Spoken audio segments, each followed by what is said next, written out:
السلام علیکم دوستوں، امید ہے کہ آپ سب خیریت سے ہوں گے۔ آپ سب بھائیوں کو میں اپنے چینل اللہ وارث پر خوش آمدید کہتا ہوں، اور جن بھائیوں نے ابھی تک میرے چینل کو سبسکرائب نہیں کیا ان سے گزارش ہے کہ وہ میرے چینل کو سبسکرائب کریں اور بیل آئیکن پر بھی کلک کریں تاکہ مزید ویڈیوز آپ تک پر وقت پہنچ سکیں۔ حضرت سری سکتی رحمۃ اللہ علیہ کی بیعت کرنے سے پہلے حضرت جنید بختیاری رحمۃ اللہ علیہ اپنے والد محترم کی دکان پر بیٹھا کرتے تھے۔ اس وقت جناب محمد کا انتقال ہو چکا تھا۔ حضرت جنید رحمۃ اللہ علیہ نے شیشے کی آبائی تجارت چھوڑ کر ریشم کا کاروبار شروع کر دیا تھا، اور یہ سب کچھ اس لیے تھا کہ آپ کو کسی کے سامنے ہاتھ نہ پھیلانا پڑے۔ پھر یہ دکان بھی بند کر دی اور حضرت سری سکتی رحمۃ اللہ علیہ کے مکان میں گوشہ نشین ہو کر شدید مجاہدے کیے۔ حضرت سری سکتی رحمۃ اللہ علیہ نے بڑے عجیب انداز سے آپ کی روحانی تربیت کی۔ ایک دن حضرت جنید بختیاری رحمۃ اللہ علیہ نے اپنے پیر و مرشد سے عرض کیا، مجھے کوئی ایسا واقعہ بتائیے جس سے عشق کی سچائی کا اظہار ہوتا ہو۔ حضرت سری سکتی رحمۃ اللہ علیہ نے ایک کاغذ پر کچھ تحریر کیا اور کاغذ حضرت جنید بختیاری رحمۃ اللہ علیہ کی طرف بڑھاتے ہوئے فرمایا، اسے پڑھ لینا، یہ تمہارے لیے 700 قصوں سے بہتر ہے۔ جب حضرت جنید بختیاری رحمۃ اللہ علیہ نے تنہائی میں اس کاغذ کو کھول کر دیکھا تو عربی زبان میں 3 اشعار درج تھے، جن کا مفہوم کچھ یوں ہے، جب میں نے محبت کا دعویٰ کیا تو وہ بولی کہ تم جھوٹے ہو، اگر تمہیں محبت ہے تو تمہارے ہاتھ پاؤں اتنے درست کیوں نظر آ رہے ہیں؟ یاد رکھو کہ محبت اس وقت تک نہیں ہوتی کہ جب تک پیٹ کمر سے نہ لگ جائے اور تم اتنے کمزور ہو جاؤ کہ کوئی تمہیں پکارے تو جواب نہ دے سکو، اور اس قدر گل جاؤ کہ گوشۂ چشم کے سوا کچھ باقی نہ رہے جس سے تم آنسو بہاؤ اور عاجزی کرو۔ یہ اشعار پڑھ کر حضرت جنید بختیاری رحمۃ اللہ علیہ پہ گریہ طاری ہو گیا اور آپ کے سینے میں آتش عشق اس طرح بڑھ گئی کہ حق اللہ کی یاد کے سوا سب کچھ جل کر راکھ ہو گیا۔ حضرت سری سکتی رحمۃ اللہ علیہ کے روحانی اسباق بہت زیادہ نظر آتے ہیں، مگر ان کی گہرائی کو سمجھ کر عمل پیرا ہونا بہت دشوار ہے۔ حضرت جنید بختیاری رحمۃ اللہ علیہ نے پیر و مرشد کے درس کو بغور سنا اور اس پر سختی کے ساتھ عمل کیا، یہاں تک کہ آپ پر معرفت کے عجیب عجیب اسرار ظاہر ہونے لگے۔ آپ اپنے اسی روحانی انقلاب کے بارے میں فرماتے ہیں، میں نے پیر مرشد کو اکثر یہ کہتے سنا تھا کہ عشق میں بندہ ترقی کر کے اس درجے تک پہنچ جاتا ہے کہ اگر کوئی اس کے چہرے پر تلوار بھی مارے تو اسے خبر نہ ہو۔ مجھے اس بات کے درست ہونے میں شک تھا کہ کیا انسان پر ایسی کیفیت بھی طاری ہو سکتی ہے، مگر جب میں خود اس حالت سے گزرا تو مجھے پیر مرشد کے قول مبارک پر یقین آیا کہ آپ سچ فرماتے تھے۔ بچپن میں حضرت سری سکتی رحمۃ اللہ علیہ نے آپ کے بارے میں فرمایا تھا کہ اللہ تیری زبان سے فیض جاری کرے گا۔ آپ سمجھتے تھے کہ پیر مرشد کا اشارہ تقریر و کلام کے ذریعے دنیاوی کامیابی حاصل کرنے کی طرف ہے۔ پھر جب آپ حضرت سری سکتی رحمۃ اللہ علیہ کی حلقہ عبادت میں شامل ہوئے تو اکثر پیر مرشد کی اس پیشن گوئی کو یاد کر کے اداس ہو جاتے تھے۔ حضرت جنید بختیاری رحمۃ اللہ علیہ سمجھتے تھے کہ آخرت کی کامیابی آپ کی قسمت میں نہیں ہے۔ وقت گزرتا رہا اور حضرت جنید بختیاری رحمۃ اللہ علیہ ریاضت اور مجاہدات کے ساتھ پیر مرشد کی خدمت گزاری میں مصروف رہے۔ آخر ایک دن ایسا واقعہ پیش آیا کہ جس نے آپ کا سارا رنج و ملال دور کر دیا۔ حضرت جنید بختیاری رحمۃ اللہ علیہ فرماتے ہیں کہ ایک روز میرے پاس 4 درہم تھے۔ میں نے انہیں پیر مرشد کی خدمت میں پیش کرتے ہوئے عرض کیا، یہ آپ کی نظر ہیں، انہیں قبول فرما لیجیے۔ حضرت سری سکتی رحمۃ اللہ علیہ نے اپنے مرید کی اس طرز عمل سے بہت خوش ہوئے اور کسی تعامل کے بغیر وہ درہم قبول فرما لیے۔ پھر جنید بختیاری رحمۃ اللہ علیہ کو مخاطب کرتے ہوئے فرمانے لگے، نوجوان تجھے فلاح آخروی حاصل ہونے کی بشارت ہو۔ حضرت جنید بختیاری رحمۃ اللہ علیہ کو پیر مرشد کے ارشاد گرامی پر حیرت ہوئی، پھر نہایت پرجوش لہجے میں عرض کرنے لگے، آپ کس وجہ سے یہ فرما رہے ہیں؟ حضرت سری سکتی رحمۃ اللہ علیہ نے فرمایا، مجھے اس وقت 4 ہی درہم کی ضرورت تھی اور میں نے دعا مانگی تھی کہ الہی یہ رقم مجھے اس شخص کے ہاتھ سے دلوا جو تیرے نزدیک فلاح پانے والا ہو۔ علامہ یافی رحمۃ اللہ علیہ کا بیان ہے کہ اس خوشخبری کے بعد حضرت جنید بختیاری رحمۃ اللہ علیہ کا وہ ملال دور ہو گیا جو پیر و مرشد کی پہلی پیشگوئی سے آپ کے دل پر نقش ہو گیا تھا۔ پھر حضرت جنید بختیاری رحمۃ اللہ علیہ کی روحانیت اس درجے تک پہنچ گئی کہ حضرت سری سکتی رحمۃ اللہ علیہ بھی آپ کی گفتگو سن کر حیران رہ جاتے تھے۔ ایک دن حضرت جنید بختیاری رحمۃ اللہ علیہ پیر و مرشد کی خدمت میں حاضر ہوئے تو عجیب منظر دیکھا۔ ایک شخص خانقاہ میں بے ہوش پڑا تھا اور حضرت سری سکتی رحمۃ اللہ علیہ اس کے قریب حیران و پریشان بیٹھے تھے۔ حضرت جنید بختیاری رحمۃ اللہ علیہ نے فکر مندانہ لہجے میں عرض کیا، آخر اس شخص کو کیا ہوا ہے؟ کیا یہ اپنے ہوش و حواس کھو بیٹھا ہے؟ حضرت سری سکتی رحمۃ اللہ علیہ نے فرمایا، میں نے اس کے سامنے قرآن حکیم کی ایک آیت تلاوت کی تھی جسے سنتے ہی یہ بے ہوش ہو گیا۔ حضرت جنید بختیاری رحمۃ اللہ علیہ نے عرض کیا، آپ وہی آیت دوبارہ تلاوت کیجیے، یہ شخص ہوش میں آ جائے گا۔ حضرت سری سکتی رحمۃ اللہ علیہ نے بڑی حیرت کے ساتھ اپنے مرید اور بھانجے کی طرف دیکھا، پھر بآواز بلند وہی آیت مقدسہ تلاوت کی۔ چند لمحوں بعد وہ شخص ہوش میں آ گیا۔ حضرت سری سکتی رحمۃ اللہ علیہ کو اس بات پر بڑا تعجب ہوا، مگر آپ اجنبی کی موجودگی میں خاموش رہے۔ پھر جب وہ شخص چلا گیا تو آپ نے حضرت جنید بختیاری رحمۃ اللہ علیہ سے پوچھا، تمہیں یہ تدبیر کس طرح معلوم ہوئی؟ حضرت جنید بغدادی رحمۃ اللہ علیہ نے بصدر احترام عرض کیا، حضرت یوسف علیہ السلام کے پیرن مبارک سے حضرت یعقوب علیہ السلام کی بینائی چلی گئی تھی، پھر اسی کرتے سے آپ کی آنکھوں کی روشنی بحال ہو گئی۔ حضرت سید سکتی رحمۃ اللہ علیہ کو حضرت جنید بغدادی رحمۃ اللہ علیہ کا یہ جواب بہت پسند آیا۔ دراصل یہ اسی طریق ساز واقعے کی طرف اشارہ تھا جب حضرت یوسف علیہ السلام کے بھائیوں نے آپ کو ایک کنویں میں پھینک دیا تھا اور آپ کے کرتے کو کسی بھیڑ بکری کی خون سے رنگین کر کے حضرت یعقوب علیہ السلام کے سامنے پیش کر دیا تھا اور ان سے کہا تھا یوسف علیہ السلام کو بڑھیا اٹھا کر لے گیا اور یہ خون آلود کرتا اسی کی نشانی ہے۔ اور حضرت یعقوب علیہ السلام اپنے محبوب فرزند کے کرتے کو آنکھوں سے لگائے دن رات روتے رہتے تھے، یہاں تک کہ آپ کی آنکھوں کی روشنی چلی گئی۔ اور پھر جب کئی سال بعد حضرت یوسف علیہ السلام سخت ترین آزمائشوں سے گزر کر مصر کے بادشاہ بنے تو آپ کے تمام بھائیوں نے حاضر ہو کر اپنے گناہ کی معافی مانگی۔ حضرت یوسف علیہ السلام نے بھائیوں کو معاف کرنے کے بعد حضرت یعقوب علیہ السلام کا حال دریافت کیا تو معلوم ہوا کہ وہ بیٹے کے غم میں روتے روتے اپنی بینائی گنوا چکے ہیں۔ یہ خبر سن کر حضرت یوسف علیہ السلام بہت زیادہ غمزدہ ہوئے، پھر اپنا کرتا مبارک اتار کر بھائیوں کو دیا۔ جب حضرت یعقوب علیہ السلام نے بیٹے کا کرتا آنکھوں سے لگایا تو گمشدہ بینائی واپس لوٹ آئی۔ حضرت جنید بغدادی رحمۃ اللہ علیہ نے اسی واقعے کی روشنی میں حضرت سید سکتی رحمۃ اللہ علیہ کو مشورہ دیا تھا کہ جس آیت کے سننے کے بعد وہ شخص بے ہوش ہوا ہے اسی آیت کو دوبارہ سن کر ہوش میں آ جائے گا۔ یہ حضرت جنید بغدادی رحمۃ اللہ علیہ کے کشف اور ذہانت کی اعلیٰ ترین مثال ہے۔ اب حضرت جنید بغدادی رحمۃ اللہ علیہ معرفت کے اس درجے پر پہنچ گئے تھے کہ استاد گرامی حضرت سید سکتی رحمۃ اللہ علیہ بھی بعض مسائل میں آپ سے مشورے لیا کرتے تھے اور شاگرد کی رائے کو اپنی رائے سے افضل قرار دیا کرتے تھے۔ ایک دن آپ پیر و مرشد کی خدمت میں حاضر ہوئے تو حضرت سید سکتی رحمۃ اللہ علیہ کو نہایت متفکر پایا۔ حضرت جنید بغدادی رحمۃ اللہ علیہ نے سبب پوچھا تو پیر و مرشد نے فرمایا، جنید کچھ دیر پہلے ایک نوجوان میرے پاس آیا تھا، اس نے پوچھا شیخ توبہ کے کیا معنی ہے؟ میں نے کہا توبہ کے معنی یہ ہے کہ انسان اپنے گناہوں کو نہ بھولے۔ نوجوان نے بے سختہ کہا شیخ آپ کا جواب غلط ہے۔ میں نے حیران ہو کر پوچھا آخر تم یہ بات کس طرح کہہ سکتے ہو؟ نوجوان بڑے پرشکین لہجے میں بولا توبہ تو یہ ہے کہ انسان اپنے گناہوں کو یکسر فراموش کر دے۔ یہ کہہ کر وہ چلا گیا۔ میں اسی وقت سے پریشان ہوں کہ نوجوان کی اور میرے جواب میں نمایاں فرق ہے۔ پیر و مرشد کی گفتگو سن کر حضرت جنید بغدادی رحمۃ اللہ علیہ نے عرض کیا اس میں تشویش اور فکر کی کیا بات ہے؟ میرے نزدیک تو وہ نوجوان ہی سچ کہتا تھا۔ حضرت سید سکتی رحمۃ اللہ علیہ نے بڑی حیرت سے اپنے شاگرد کی طرف دیکھتے ہوئے فرمایا جنید تم اس نوجوان کی تائید میں کوئی دلیل بھی رکھتے ہو؟ حضرت جنید بغدادی رحمۃ اللہ علیہ نے عرض کیا شیخ محترم صفائی کے وقت غبار کا خیال گزرنا بھی غبار ہے۔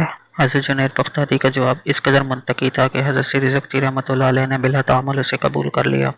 یہی وہ موقع تھا جب پیر و مرشد نے اپنے ذہین اور نقطۂ آفرین مرید سے کہا جنید اب وقت آ گیا ہے کہ تم واز کہنا شروع کرو۔ قدرت نے بہت پہلے ان آنکھوں کو جو کچھ دکھایا تھا اب اس منظر کے پورا ہونے کا ٹائم آ گیا ہے۔ مخلوق خدا کے درمیان اپنی زبان کھولو کہ اللہ تعالیٰ نے تمہیں اجازت بیانی کا شرف عطا کیا ہے۔ حضرت جنید بغدادی رحمۃ اللہ علیہ نے پیر و مرشد کا ارشاد گرامی سن کر سر جھکا لیا۔ حضرت سید سکتی رحمۃ اللہ علیہ آپ کی قوت گفتار پر گواہی دے رہے تھے، مگر حضرت جنید بغدادی رحمۃ اللہ علیہ کا یہ حال تھا کہ انسانی مجمع میں بات کرتے ہوئے گھبراتے تھے۔ گوشہ نشین ہو کر خانقاہ میں بیٹھتے تو سیر روحانی کرتے کرتے اس مقام تک جاتے جہاں اس زمانے کے بڑے بڑے مشائخ کا بھی گزر نہیں تھا، لیکن جب کسی مجلس میں کوئی فقہی مسئلہ بیان کرنے کی کوشش کرتے تو جھجک آڑے آ جاتی۔ الغرض کی اسی کشمکش میں روز و شب گزرتے رہے۔ حضرت سید سکتی رحمۃ اللہ علیہ واز کہنے کے لیے فرماتے اور حضرت جنید بغدادی رحمۃ اللہ علیہ پیر و مرشد کے احترام میں خاموشی اختیار کر لیتے۔ کبھی کبھی تنہائی میں خود کو مخاطب کر کے فرماتے جنید تو لوگوں سے کیا کہے گا اور تیری بات کون سنے گا؟ آخر ایک دن حضرت جنید بغدادی رحمۃ اللہ علیہ نے سرور کونین حضور اکرم صلی اللہ علیہ وآلہ وسلم کو خواب میں دیکھا۔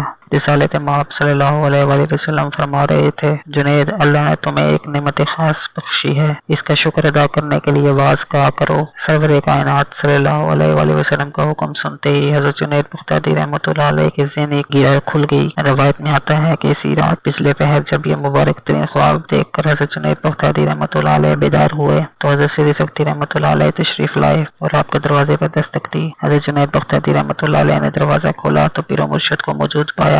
جنید ہم تو کب سے کہہ رہے تھے کہ واز کہا کرو مگر تم نے ہماری باتوں کو کوئی اہمیت نہیں دی۔ حضرت سید سکتی رحمۃ اللہ علیہ نے حضرت جنید بغدادی رحمۃ اللہ علیہ کو مخاطب کرتے ہوئے فرمایا لیکن اب تو تمہیں رسالت پناہ صلی اللہ علیہ وآلہ وسلم کے دربار اقدس سے بھی اجازت مل گئی ہے۔ حضرت جنید بغدادی رحمۃ اللہ علیہ نے حیرت و ادب کے ساتھ سر جھکا لیا، پھر نہایت عاجزانہ لہجے میں عرض کیا میرا خیال تھا کہ میں فصاحت زبان اور بلاغت بیان سے محروم ہوں، اسی لیے ڈرتا تھا کہ کہیں لوگ میری بات سننے سے انکار نہ کر دیں۔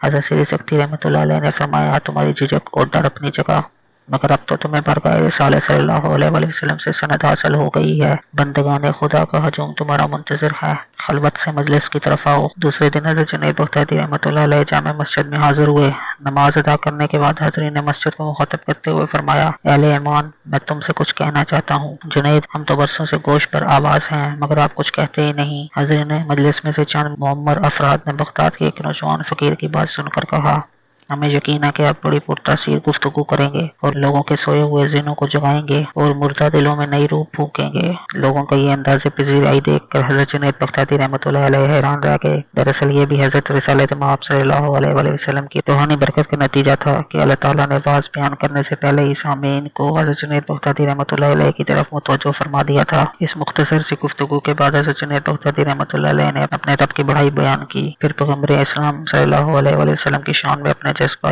عقیدت کا اظہار اس طرح کیا کہ حاضرین کی آنکھیں بھیگ گئیں۔ پھر آپ نے فکر کے موضوع پر تقریر شروع کی تو سننے والے اور دیوانہ ہو گئے۔ بعض لوگوں پر آپ کے پرسوز لہجے کا اتنا اثر ہوا کہ وہ شدت جذبات سے مغلوب ہو کر مسجد کے فرش پر تڑپنے لگے۔ اپنی پہلی تقریر کے سلسلے میں خود حضرت جنید بغدادی رحمۃ اللہ علیہ کا بیان ہے کہ ہونٹوں کو جنبش دینے سے پہلے مجھے اپنے عز بیان کا شدید احساس تھا، مگر جب میں نے سامعین کو حد سے زیادہ پرجوش دیکھا تو مجھے یقین نہیں آیا کہ مسجد کے ممبر سے جنید بول رہا ہے اور لوگ اس کے کلام کی تاثیر سے بے خود ہوئے جا رہے ہیں۔ آپ کی پہلی تقریر کے بعد بغداد کی گلی کوچوں میں ایک ہی بات کا شور تھا کہ اس شہر میں حضرت جنید رحمۃ اللہ علیہ جیسا فصیح البیان کوئی دوسرا نہیں ہے۔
آپ سے گزارش یہ ہے کہ ہمارے چینل کو سبسکرائب کریں اور بیل آئیکن کو بھی کلک کریں تاکہ مزید ویڈیوز آپ تک پر وقت پہنچ سکیں۔ اپنا اور اپنے گرد و نواح کے لوگوں کا بہت سا خیال رکھیں اور رمضان کے اس مقدس مہینوں میں ہمیں بھی اپنی دعاؤں میں یاد رکھیں۔ اللہ آپ سب کا حامی و ناصر ہو۔ اللہ حافظ۔